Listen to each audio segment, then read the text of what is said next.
just complete. Perfect. So welcome, right, to the Soulfilled Sermon podcast. I am Melanie Colton, your host, and today I am here with Ashleah Warner. Ashleah, if you wouldn't mind, introducing yourself and just sharing a little bit about who you are.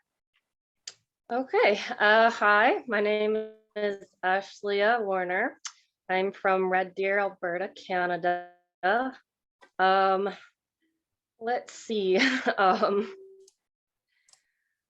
Well, I'm a musician. I'm an honors graduate of community service and addictions work. And I love to help people through spirituality, psychology. I love sharing music, and that's pretty much all. Beautiful. Have you always been a musician, or how has music really been a part of your world? Well, when I was 5 years old, I could duplicate little songs on the keyboard before I could even read or write, like just simple little songs. But then I dropped out of piano because I was 5 and it was complicated. Yeah. And then I took one guitar class when I was 13 years old in grade 8. I learned like 4 notes, that was it. And then I got a guitar when I was 15. And I wrote my first song, which it got a lot of views on SoundCloud, like over 13,000 views already. Crazy. And then I wrote a whole album basically with 4 notes, just G, C, E, and D. And I have those all up on my SoundCloud, waiting to be professionally recorded. And then I wrote 4 new songs last year, and I learned how to sing actually a couple hundred cover songs. I have a very good memory when it comes to music, and so I've been practicing all different types of genres, and it's been really fun. It's been helping me to cope and be healthy, and it makes me very happy. And yeah, Beautiful. Hopefully soon I will get everything all recorded and all mastered, and I'm really excited. I love that. And so do you use music, like, do you connect to the different genres based off of your moods, like when you're writing your songs, like what's the inspiration for that? Oh yeah, definitely anything that resonates with my own emotions, lyric wise. And yeah, I write to process my emotions. I've been writing songs for, I guess 15 years now, and I have quite a few. I haven't counted, but maybe like 20, maybe 20-ish songs. I don't know. Nice. That's beautiful. Thank you. So tell us, right, a little bit about, your spiritual process. Like how does spirituality play a part in your world, in your life? Well, it began when I was 11 years old. I just randomly started having out-of-body experiences for like no reason. I didn't even know like what they were. I just started like having astral projecting in my sleep, and then I didn't know what it was. And then as I got older, I learned what it was. And then in my teenage years, I started having dreams come true, like very specific dreams. And then I actually turned to alcohol and drugs and the party life, and I kind of lost that connection, very traumatizing events and all the chemical imbalance and all that kind of took that away. So I struggled a lot with addiction until I was 26 years old. Mhm. And it was really terrible. Yeah, oh, absolutely. Right. I'm curious, And do you then do you feel like not knowing about your spiritual gifts or not fully understanding your spiritual gifts played a role in the numbing process of addiction, or was it other traumatic um, events that kind of just brought you down that path? yeah, it was I was in a couple abusive relationships and mostly with myself. Mm. um and yeah, because I didn't understand much, and I was different than everybody else, Mhm. you know so I was just trying to fit in with partying and things and trying to be normal. And I'm also a highly sensitive person. I didn't know that at the time, so my nervous system is actually extremely hypersensitive to regular things Yes. that normal people are accustomed to. Excuse me. And so, yeah, I got sober in 2018. I quit drinking, and then I quit taking psychiatric medications because there were just too many side effects. And then shortly after I quit taking those medications, my memories started to come back. They were very repressed, and then I started seeing synchronicities and literally everything, everywhere I go, everyone I talk to, it doesn't matter. Um, yeah, even if I think something is wrong or out of alignment, it's not. Everything happened for a Very. reason. And so many different types of synchronicities. Um, it's very complex to Yes. discuss, but yeah, it's been really eye-opening, and it has helped me to cope with a lot of traumatic events in my life, because it's showing me that everything did happen for a reason, even if it was uncomfortable at the time. And yeah, so I've just been learning to cope through that, instead of taking medications and stuff and numbing it out with alcohol or drugs. I've just been doing all the deep inner work, and I've been making a lot of progress. So yeah. I love that. I think a lot of people overlook the synchronicities of, of events playing out, and,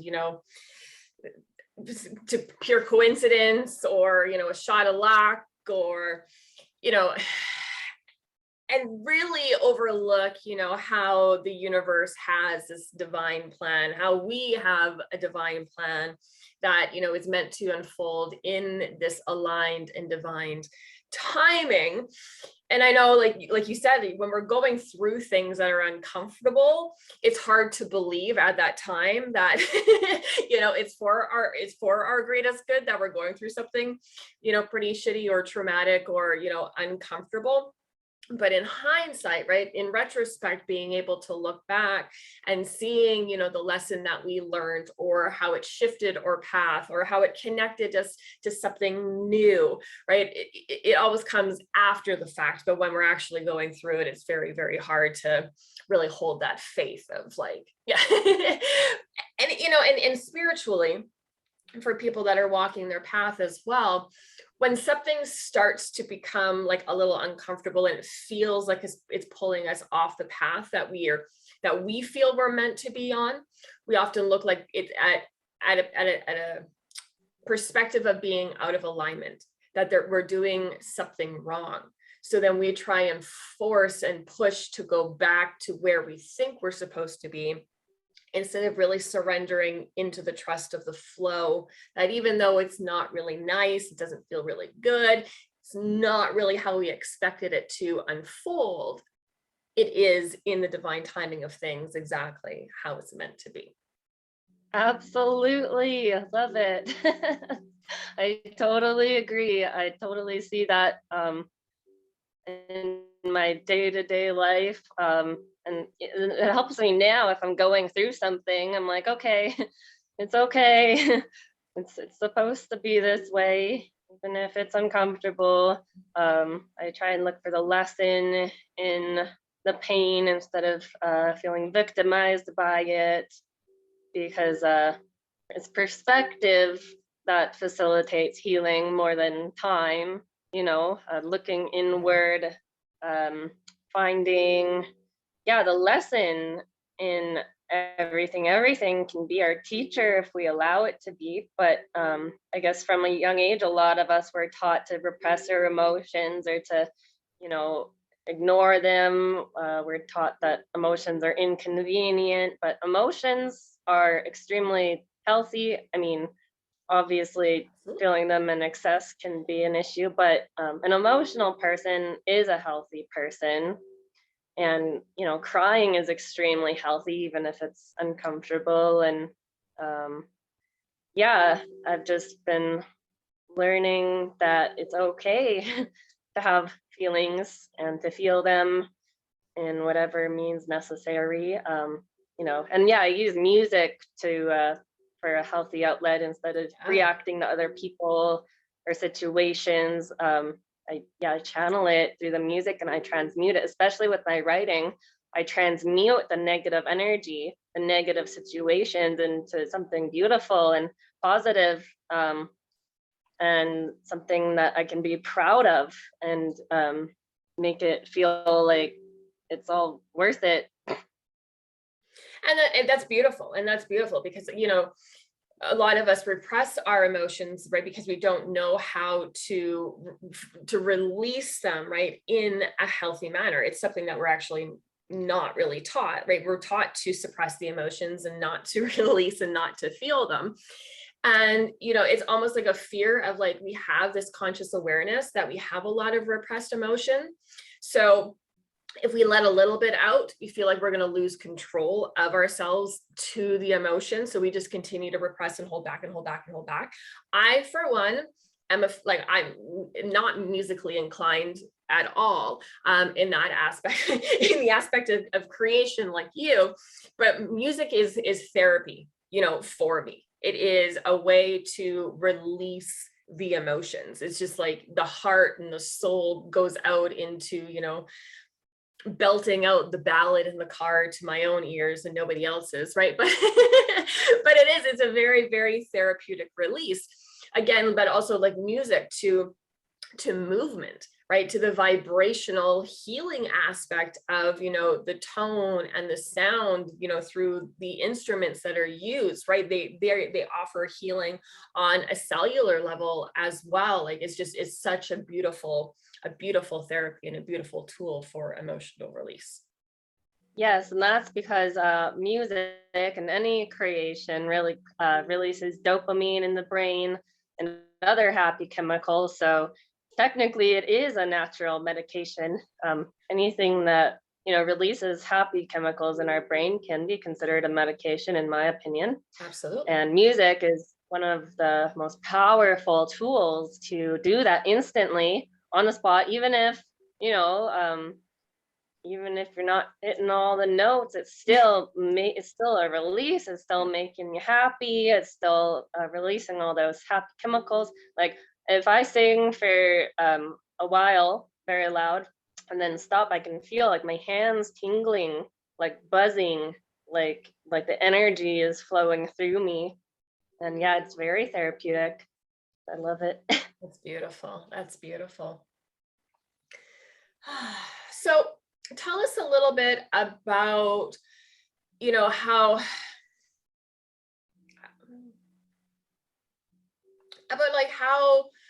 you're growing, right, through, this more conscious awareness of,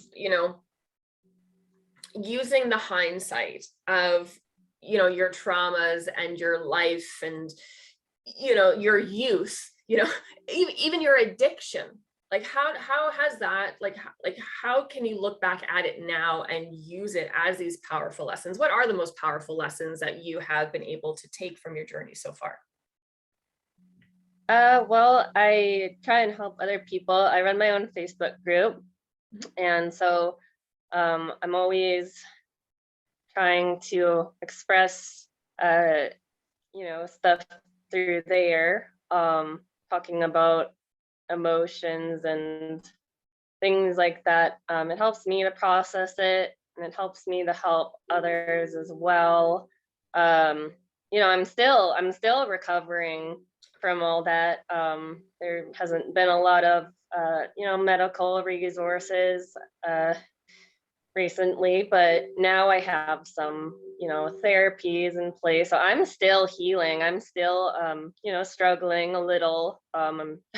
It's far from over. Yeah. But yeah, using writing and just trying to piece all the synchronicities together, like that's been helping probably the most, because some of the synchronicities that I experienced are equally as powerful and impactful as the trauma, you know. So it's kind of like positive trauma when something's so shocking.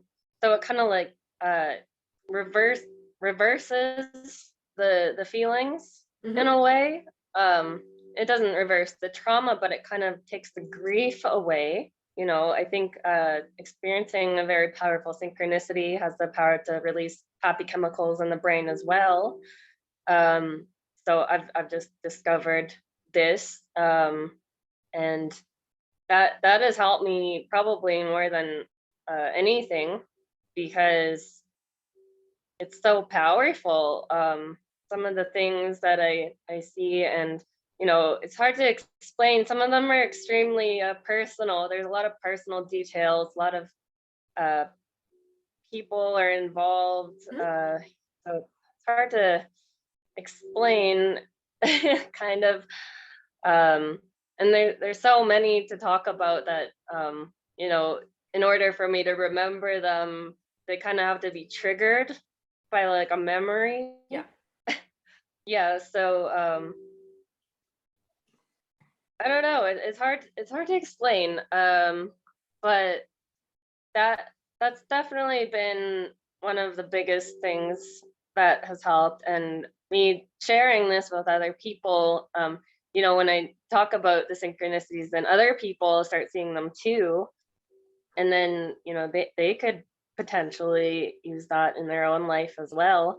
Do you feel like the synchronicities only showed up once you became consciously aware to them, or do you think that they were always happening but just overlooked because of the conscious state? They were always there, but it's the chemicals from the alcohol, the drugs, the cigarettes, the medications, that takes us to a lower frequency and a lower state of awareness where we're in survival mode, and we're not thriving, and we can only see so far, you know what I mean? So yeah, chemicals really block them out. So yeah, it wasn't until like I got sober that I really started to piece them together. When my dreams used to come true, like even when I was drinking and stuff, I still had dreams coming true, but they were very they took a lot longer. Like they would take a couple weeks to come true. And then now things manifest very, very quickly. Even I don't even have to dream anymore. I can just have a thought that will come true in a second sometimes. I'm like, wow. So yeah, it was definitely the chemicals that took away the awareness necessary to piece them together. But they were always there.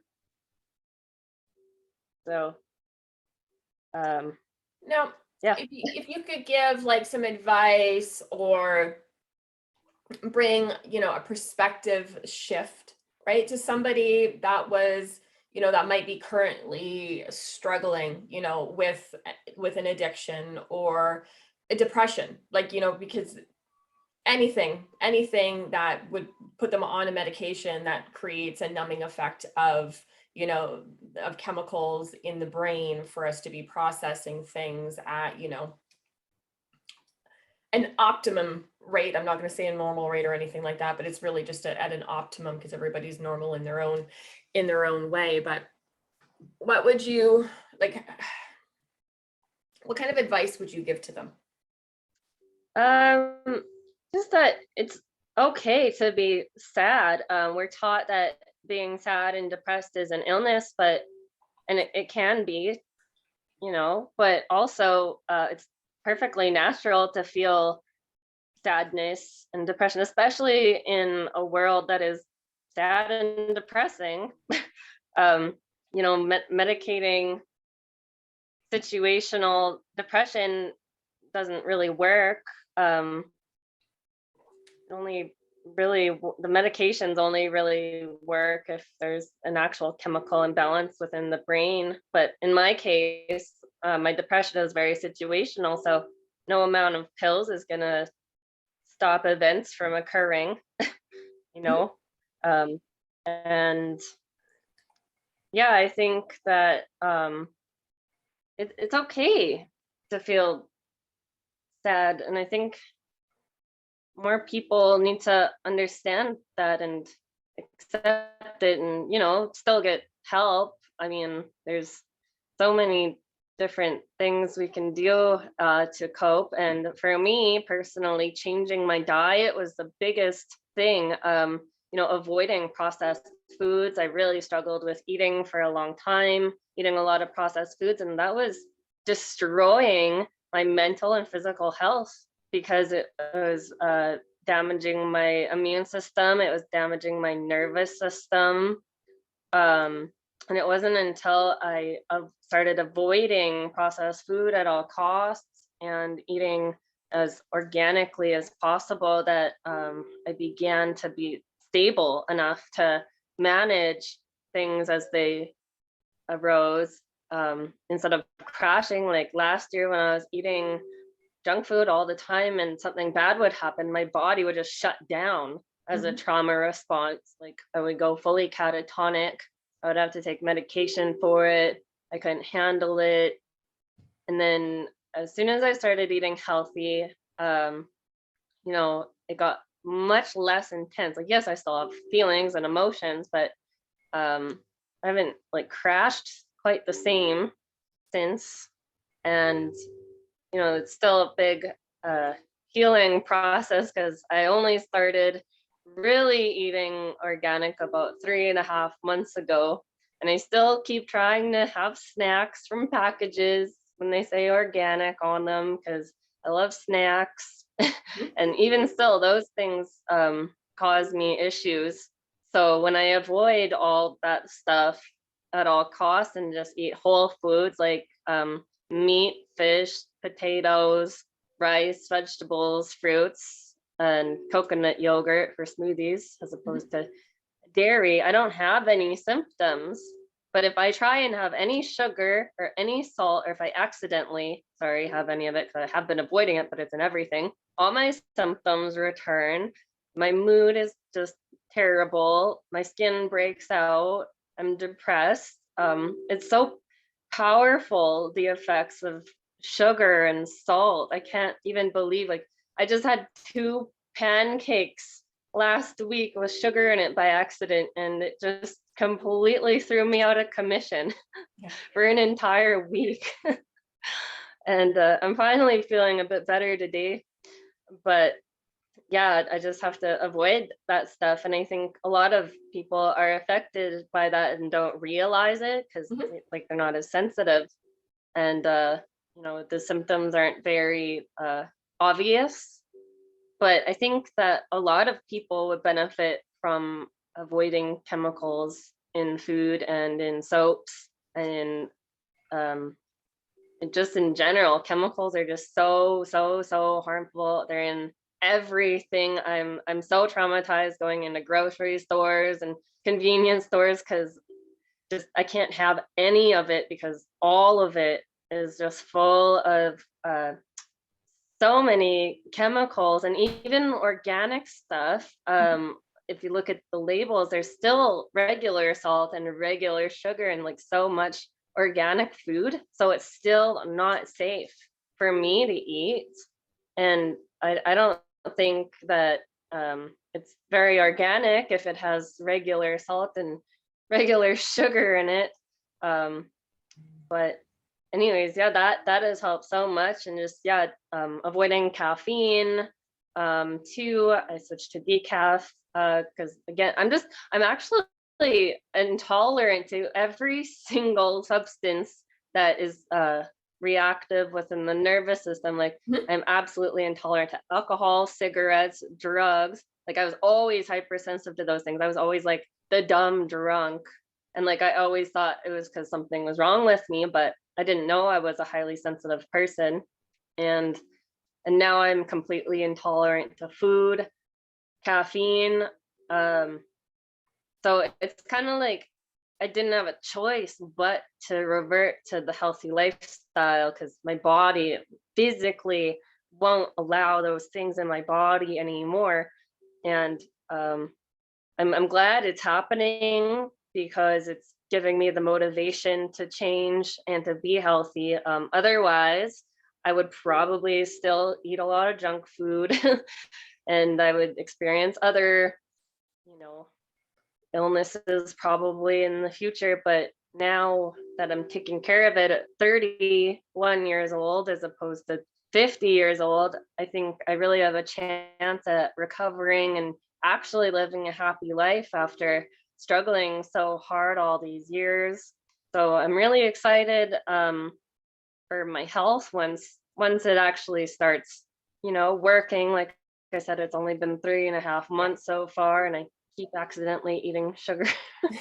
But uh, yeah. Oh, that's beautiful. And that's beautiful. And like I think a lot of people overlook, but also like doctors really overlook, right? The gut health and what it plays a role on mental health as well, right? It's just like our gut is our second brain, like it's our second mind. And in my opinion, more powerful than the one that's in our head. It controls a lot more of the full process of who we are on an energetic level, on a spiritual level, on a subconscious level, where our mind in our head is very human, right? And so it's just like when we have all of that stuff kind of going on, when we're eating that processed foods, when we're eating these things that essentially like our bodies are intolerant of, but become tolerant because we continue to eat them as, a lifestyle, it creates a gap of that connection to our soul self and to, that higher level of consciousness. And, when we've kind of like plagued our body with all of this like lower vibrational, nutrient dense type of food, right?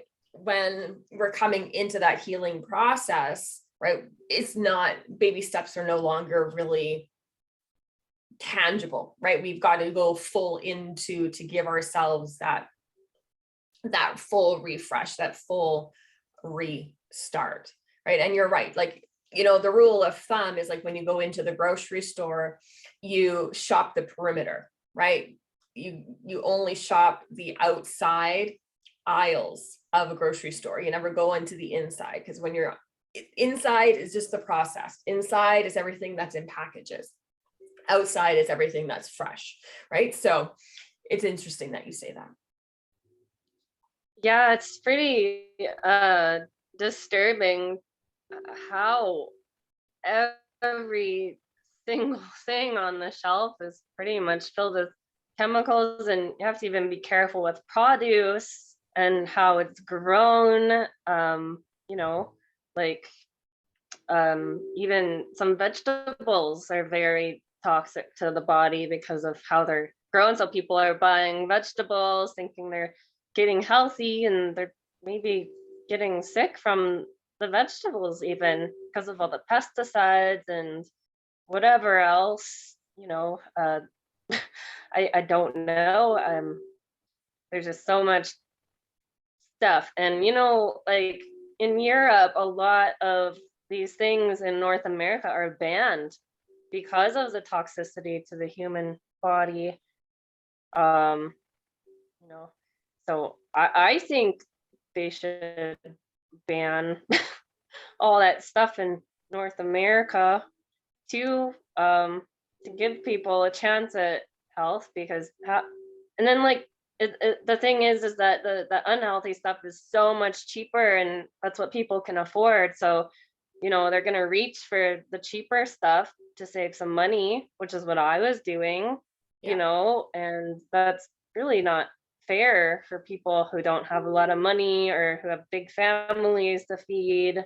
I just wish that there was more gardens and that like every school should have a garden to teach the children how to grow food and to feed the entire school. Like children would do so much better if they had fresh food in their schools instead of junk food.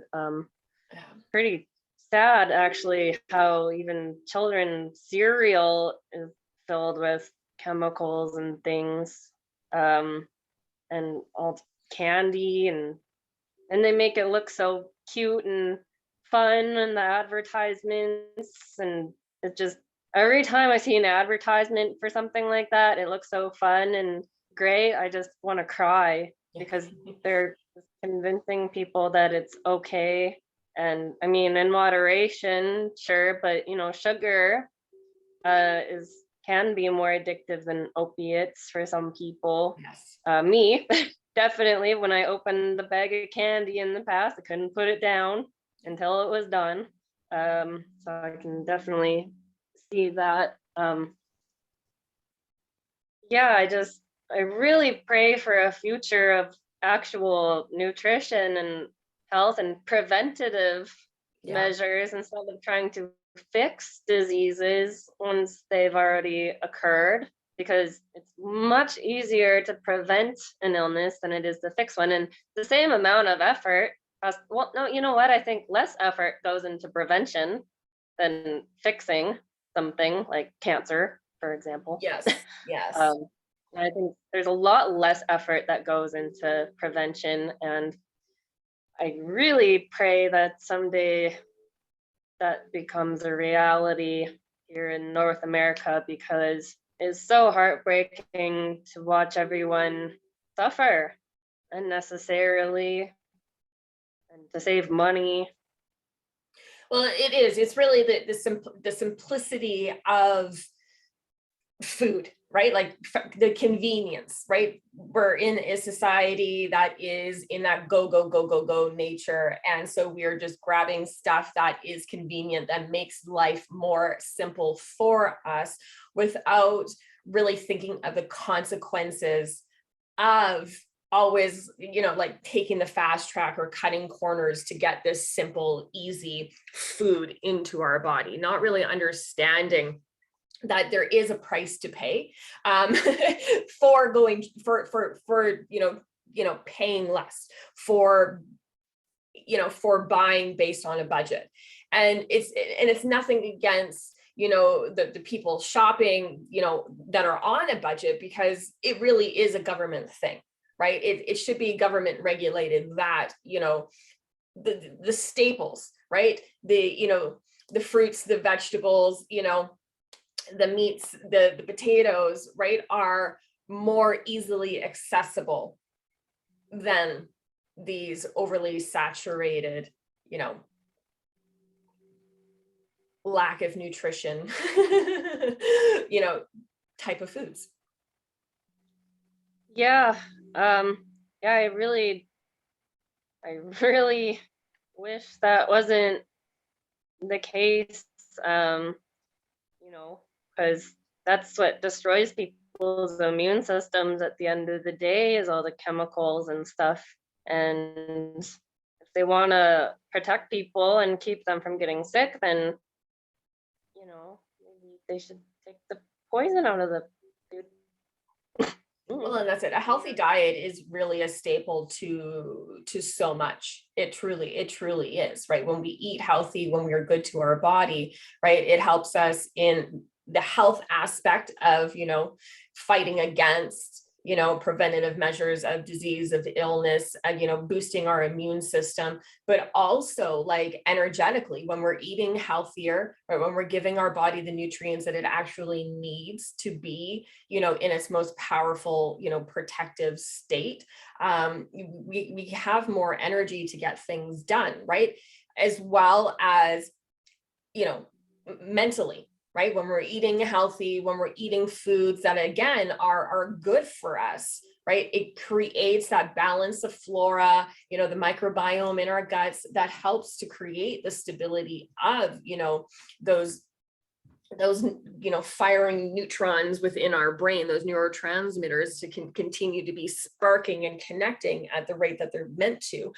But again, also spiritually, right? When we are connected to these beautiful gifts of nutrition, from Mother Gaia, it also brings us back into that grounding essence of our truest form and being able to merge that spiritual self with the human self.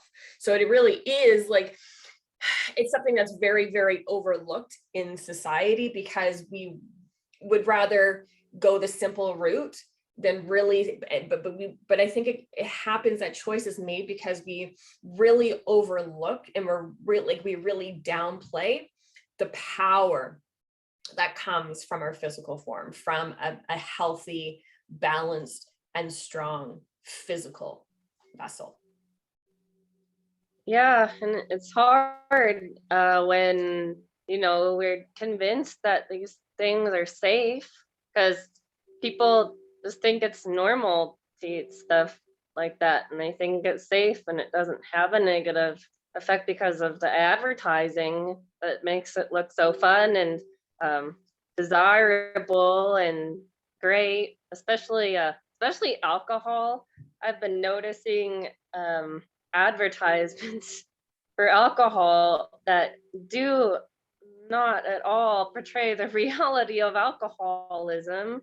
Every single dangerous substance has warnings, side effects, stuff like that. Alcohol doesn't, and none of the advertisements, in the movies, they show it to be like the greatest thing ever, which for some people, yes, some people can enjoy a drink or two and be just fine, but for those of us who don't have impulse control biologically, not by choice, we can't stop at 2 drinks. And then, it's so hard to avoid it when it's on every movie, every TV show. I get 3 alcohol flyers in my mailbox per week. And that's why people think it's safe, because of these advertisements, I believe. And, it's not safe for a lot of people, for millions and millions of people. It's the most dangerous thing they could possibly consume. And I wish that more people were protected from that, but they're not. So yeah, I hope that changes in the future too, because it's absolutely devastating to me that, children are being convinced that alcohol is safe when it's not. It's like, it's all in the belief system, addictions and beliefs.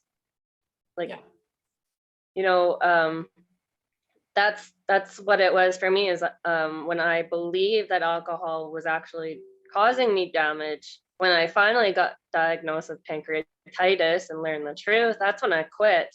When I learned that it was harmful, but when I didn't believe it was harmful, I just kept using it and making myself worse. And yeah, just believing that it is harmful is one of the only things keeping me sober. And that truly is the unfortunate thing, right? Is just that so many people don't know the effects of choices until they've manifested physically in the human form as a disease and an illness. But again, also as addiction, like you said, like not having that impulse control to stop and to walk away. And I think it's also prevalent, on a global scale right now of addiction, of how big of a disease, addiction truly has become, for, as a collective level. I know here in Vancouver, right, we have a very big, I don't even know how to say it properly, but like we have a lot of,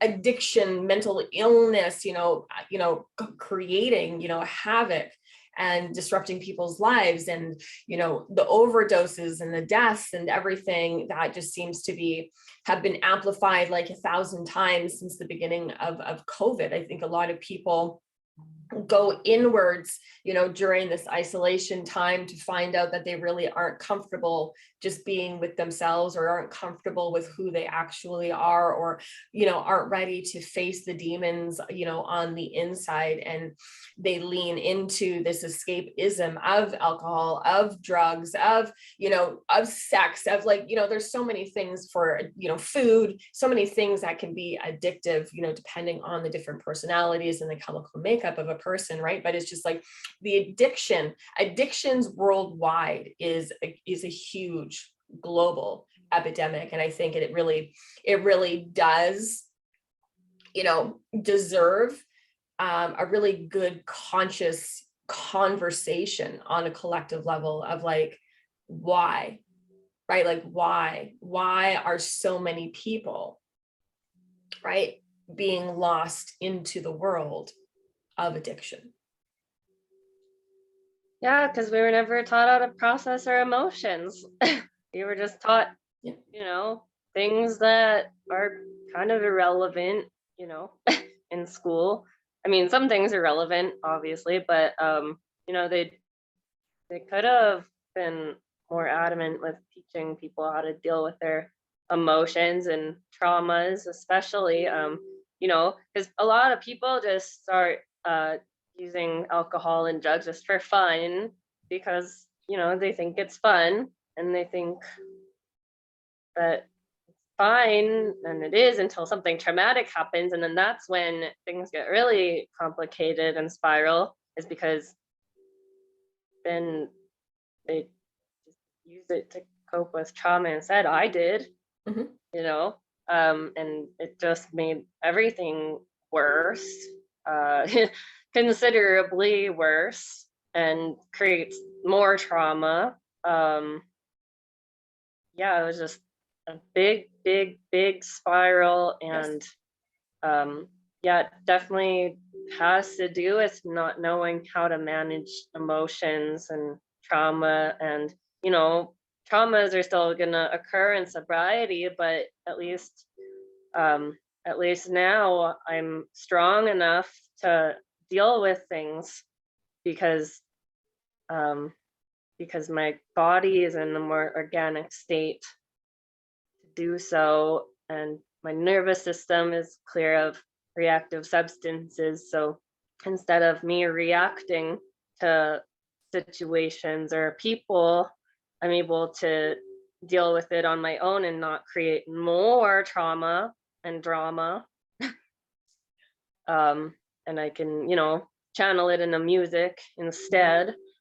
But yeah, when we are reactive, then we're just creating more problems to deal with. And, then the cycle just continues and continues and continues until we finally take a look at our patterns and get sick of our own behaviors and decide that it's time to be healthy.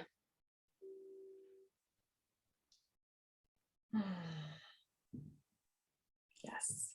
And I think this is such a powerful message.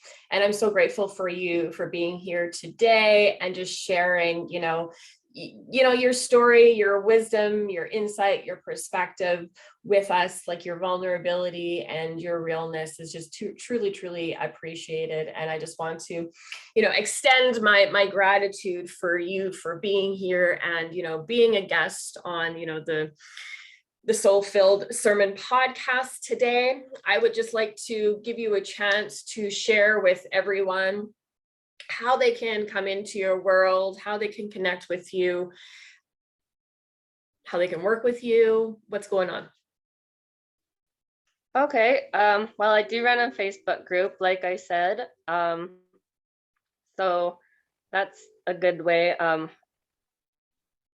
do it. I do have a little trouble right now having personal conversations with people just because I'm trying to focus on my own healing, and so basically like, this is all I talk about and about myself, really,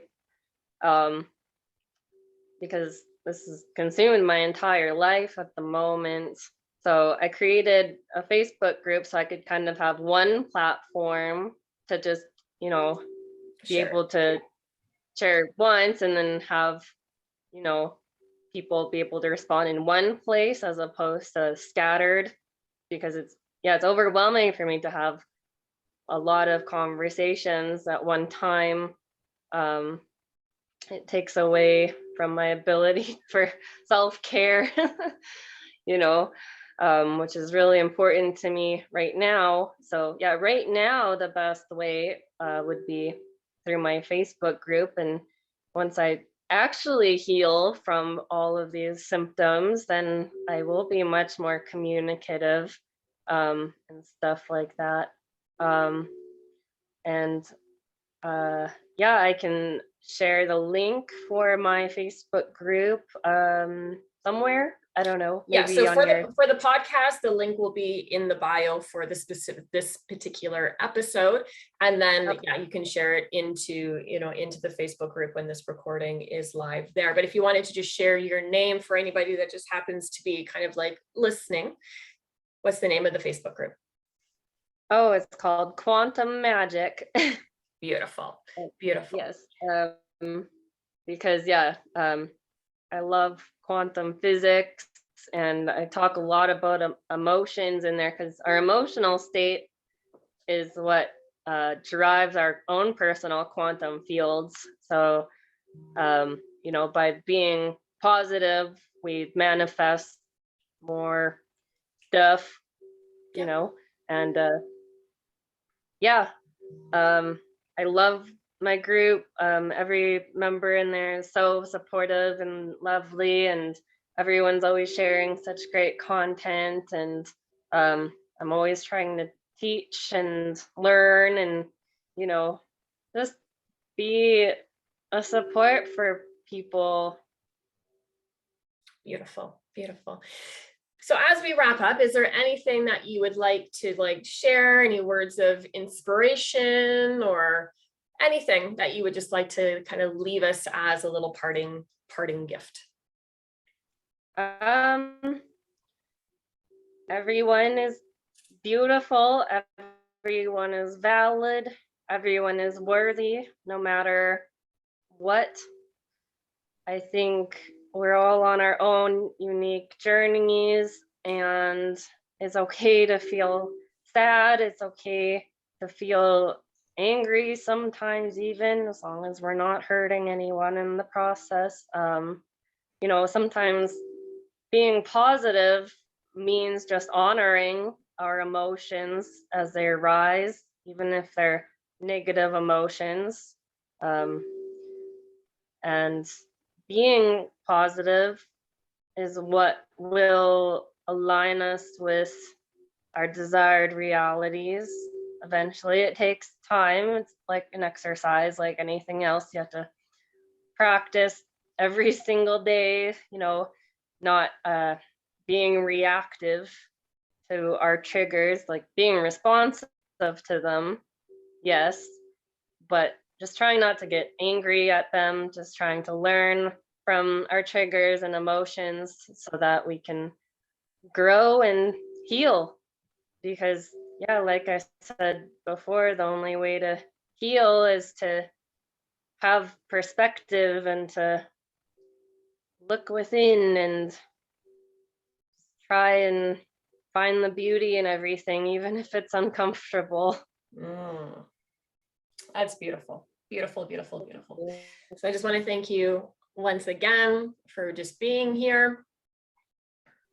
Thank you for the opportunity.